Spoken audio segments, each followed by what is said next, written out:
Hello YouTubers, Cam Buchan here. Welcome to the first episode in a short series in collaboration with World Rowing in order to prepare for the World Rowing Indoor Championships presented by Concept 2. In this episode, we're going to keep it nice and simple and we're going to talk about the machine itself. The machine in which you will be using at the World Indoor Rowing Championships, which is a Concept 2 rowing machine.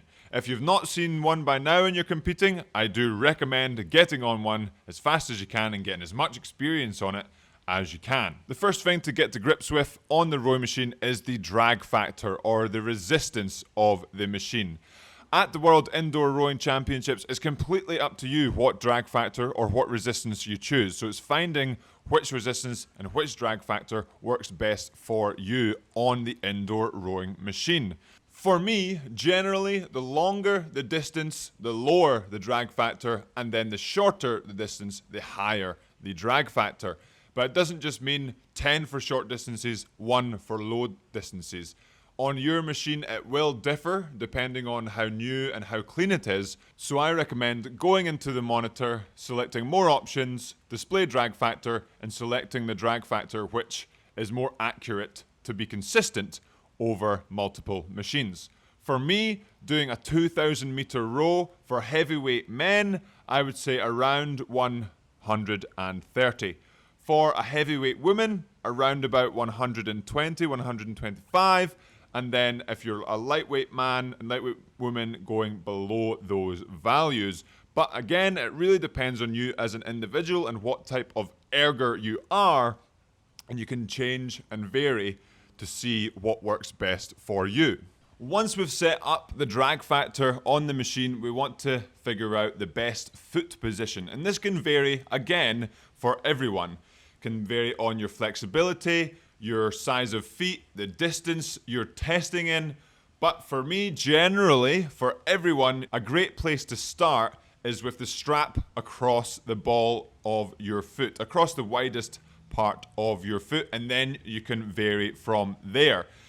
I recommend, if you're looking at shorter distances, to push up slightly higher, and then from there, if you're looking at longer distances, that's a good place to stay. But if you're looking at shorter distances, I would recommend experimenting with a slightly higher foot placement and see how it feels to you, because the theory is you should be able to push flatter, but in theory, it's a bit less efficient over longer distances. So try that out for shorter ones for sure.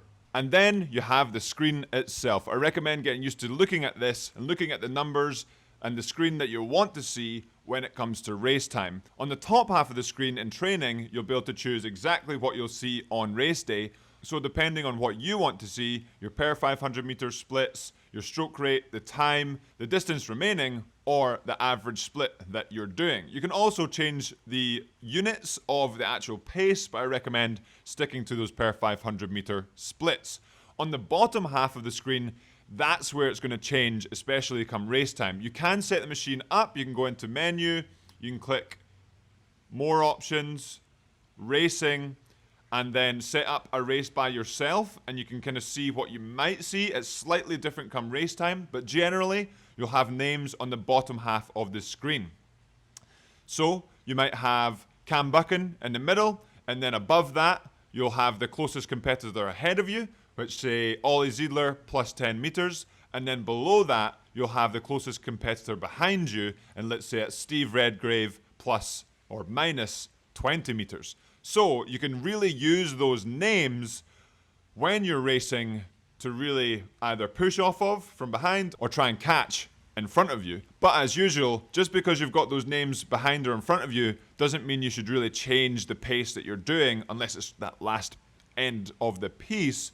You want to stick to your own race plan and make sure you get the best out of yourself. So a big part of that is preparation. So making sure you know what to do with the drag factor, making sure you know where your feet are supposed to be placed, and then figuring out, okay, what is the screen going to look like when I go and race on the day? And once you've got all that sorted out, then the actual race itself becomes more of a, okay, now all I need to do is sit on the machine, see what's on the screen, and push as hard as I can and do what I've been practicing to do in training the whole time. Hopefully that all makes sense. Let me know in the comments below if you have any other tips to get to know the machine prior to an event, and I'll see you in the next episode.